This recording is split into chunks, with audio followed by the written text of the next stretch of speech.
What do you think of the Justice Department's action so far not to charge Julian Assange with treason?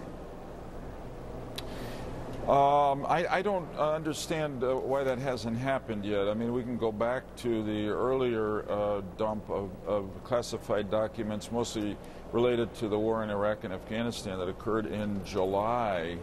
And to me, that was a violation of the Espionage as well, and Act as well.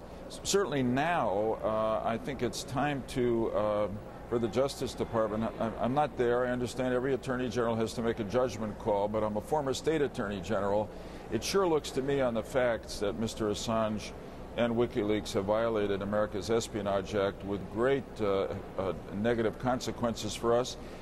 He ought to be indicted, and then we can ask the authorities in England to extradite him here to the United States. If we don't do that, somebody else will come along and do exactly what WikiLeaks has done.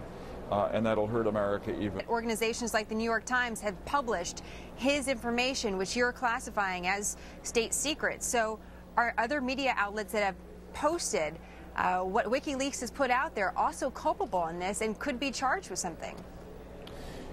I have said that I believe the question you're raising is a serious legal question that has to be answered. In other words, this is very sensitive stuff because it gets into the America's First Amendment.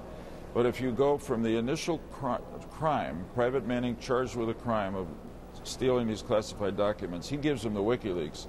I certainly believe that WikiLeaks has violated the Espionage Act. But then what about the news organizations, including the Times, that accepted it and distributed it? I know they say they deleted some of it, but I'm not here to make a final judgment on that.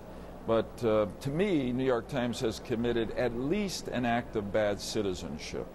And whether they've committed a crime, I think that bears very intensive inquiry by the Justice Department. And again, why do you prosecute crimes? Because if you don't, well, first you do because that's what our system of justice requires. Second, if you don't prosecute people who commit crimes, others are going to do it soon and again. And I'm afraid that's what's going to happen here.